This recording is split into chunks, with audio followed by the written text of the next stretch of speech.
अंजनी कुमार त्रिपाठी आप लोगों के सामने एक कह सकते हैं जो कंपटीशन स्तर का या हमारी भूगोल के बेसिक कॉन्सेप्ट को समझने का सबसे महत्वपूर्ण जो आधार है उस टॉपिक की चर्चा करने वाले हैं, जिसका नाम है ब्रह्मांड। इंग्लिश में आप ध्यान दे रहे होंगे, लिखा हुआ यूनिवर्स, इसी को हम ब्रह्मांड कहते हैं। और जैसा कि ब्रह्मांड सब सुनने में व्यापक लगता है, वास्तव में ये सुनने में लगता ही नहीं, वास्तव में हमारा ब्रह्मांड व्यापक है भी। तो ये ब्रह्मांड, इस ब्रह्मांड में कौन कौन सी चीजें समाहित है, इनको सबसे पहले हम जानने का प्रयास करेंगे। तो ब्रह्मांड का जो सबसे महत्वपूर्ण देखा जाता तत्व है, तो ब्रह्मांड में सबसे महत्वपूर्ण रूप से आती है आकाशगंगाएं। आकाशगंगाएं किससे बनती है? तारों से बनती है।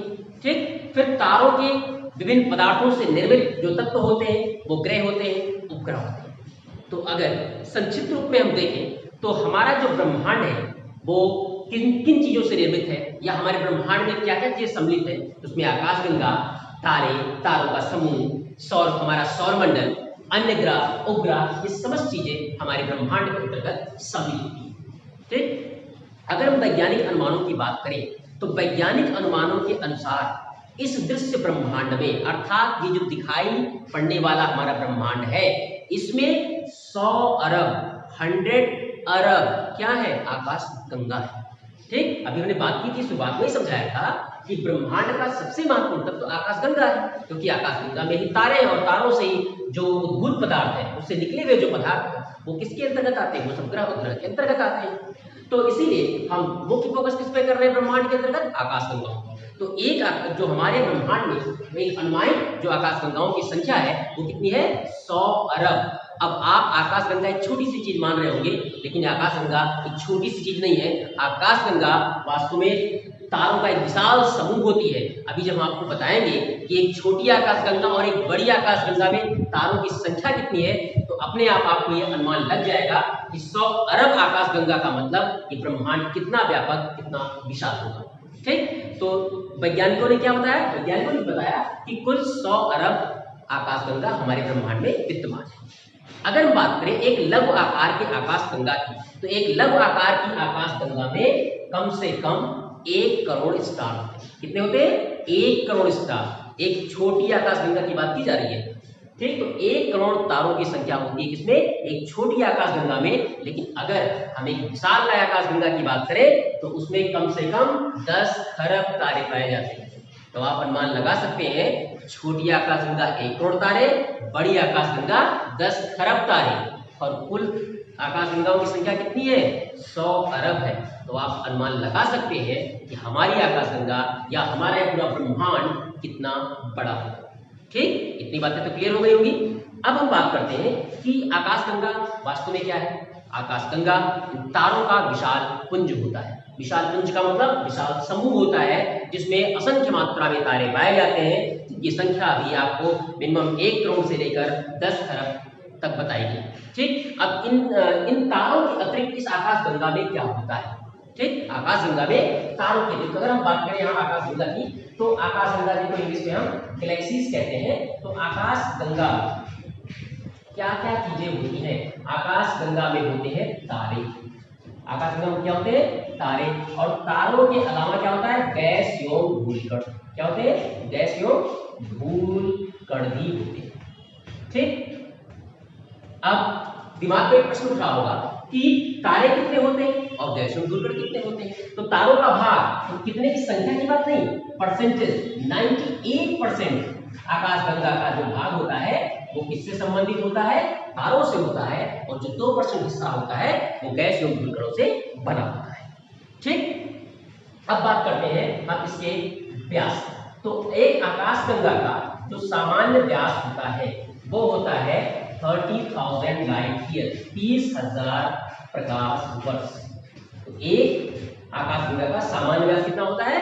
30,000 प्रकाश वर्ष, लाइट ईयर। अच्छा, लाइट ईयर क्यों कहा गया? कि जितने भी आकाशीय पिंड हैं, ठीक, वो चाहे सेलेस्टियल बॉडीज के रूप में चाहे हेवेनली बॉडीज के रूप में। सेलेस्टियल बॉडीज इसमें लाइट्स होती है और हेवेनली बॉडीज में लाइट नहीं होता है, उस आधार पर सेलेस्टियल और हेवेनली बॉडीज कहा जाता है। तो जितने भी आकाशीय पिंड है वो चाहे किसी भी प्रकार के क्यों ना हो, उनके बीच की दूरी को जानने के लिए हम लाइट ईयर का इस्तेमाल करते हैं। तो वो एक आकाशगंगा का सामान्य व्यास कितना है?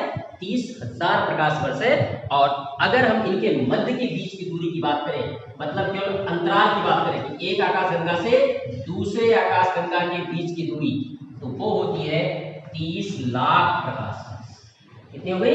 30 लाख प्रकाश वर्ष। अब आप खुद सोच लें कि एक आकाशगंगा से दूसरी आकाशगंगा के बीच की दूरी कितनी होती है? 30 लाख प्रकाश वर्ष।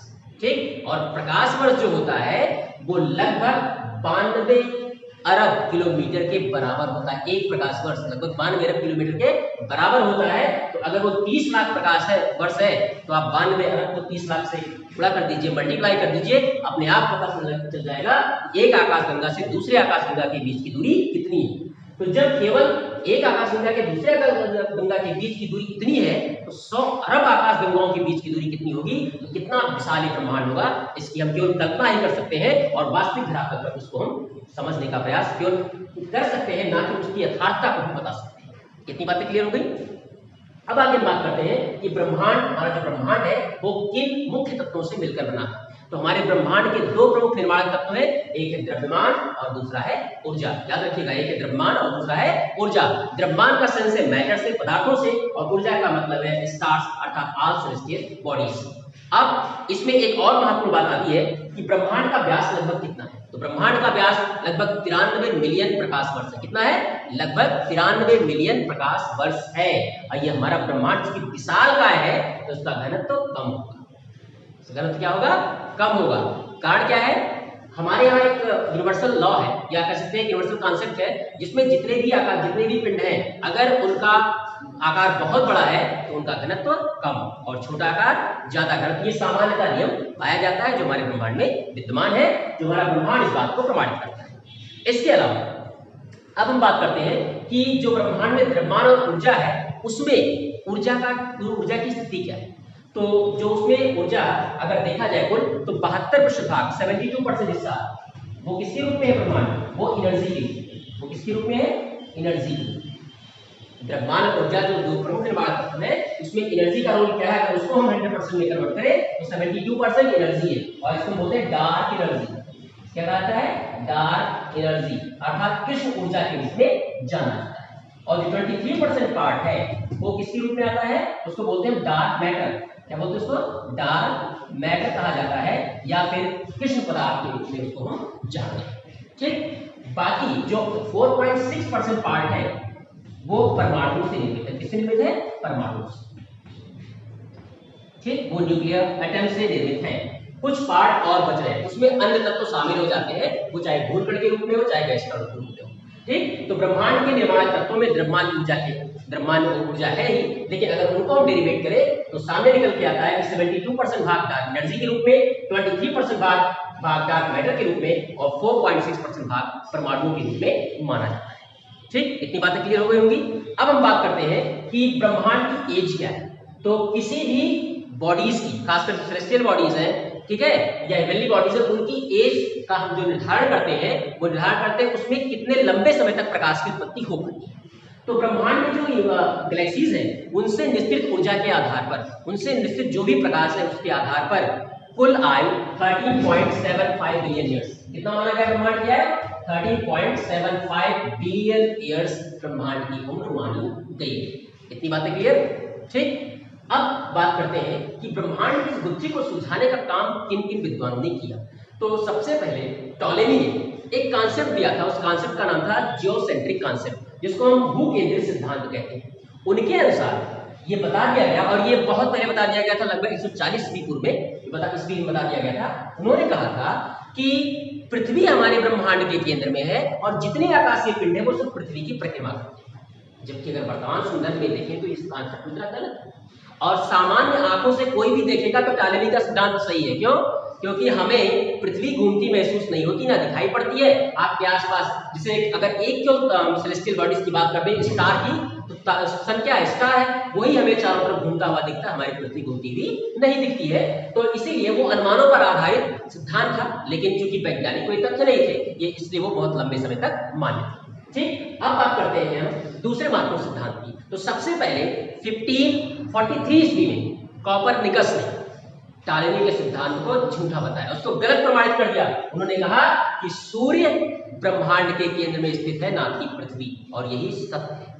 ठीक। और कोपरनिकस के सिद्धांत को कहा गया हेलियोसेंट्रिक कॉन्सेप्ट। हेलियोसेंट्रिक क्यों कहा गया? क्योंकि हीलियम का निर्माण, हीलियम का जन्म होता है जब नाभिकीय संलयन की प्रक्रिया होती है तारों में, और सूर्य उसी का एक हिस्सा है, इसलिए उसको हेलियोसेंट्रिक कॉन्सेप्ट के नाम से जाना गया। तो जब टालेमी के सिद्धांत को पलटकर कोपरनिकस ने अपना हेलियोसेंट्रिक कॉन्सेप्ट दिया, तो पूरे ब्रह्मांड को समय जो भी ज्ञान विश्व था, वहां विज्ञान की समझ की धारणा ही बदल गई। वैज्ञानिक कॉन्सेप्ट उलट गए। पहले पृथ्वी को केंद्र मानकर विज्ञान विषयों का अध्ययन किया जाता था, और बाद में यूनिवर्स के केंद्र में सूर्य को मानकर वैज्ञानिक विषयों का अध्ययन किया जाने लगा। तो इस प्रकार से उनकी कोपरनिकस की बात प्रमाणित होती है।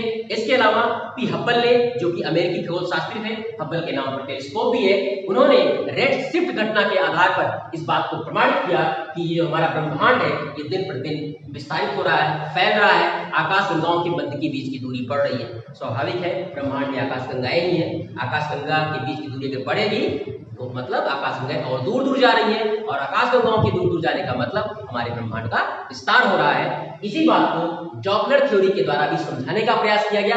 वहां बताया गया है कि जिस कलर का विस्थापन ज्यादा है उस कलर की प्रमुखता मानी जाएगी। तो हमारे डॉपलर थ्योरी के अंतर्गत ये बातें बताई जाती है कि रेड शिफ्ट की घटना अर्थात रक्त विस्थापन की घटना ब्रह्मांड में ज्यादातर देखी गई है, या मैक्सिमम वही हो रही है। कोई भी वायलेंट, ठीक है, या इसमें बैगनी विस्थापन की अवस्था नहीं है। तो ये बात भी प्रमाणित करती है कि किस तरह से हमारे आकाश गंगाओं के बीच की दूरी बढ़ रही है और हमारा ब्रह्मांड विस्तारित हो रहा है। उम्मीद करते हैं कि ब्रह्मांड से संबंधित ये सारगर्भित संदर्भ आपको पूरी तरह समझ में आ गया होगा। ध्यान से इन सभी बातों को समझिएगा, क्योंकि आपके ये कंपटीशन के लिए, आपकी बेसिक जानकारी के लिए एक महत्वपूर्ण बात के रूप में सामने आता है। क्लियर? बाकी नेक्स्ट संदर्भ में हम अगले वीडियो में चर्चा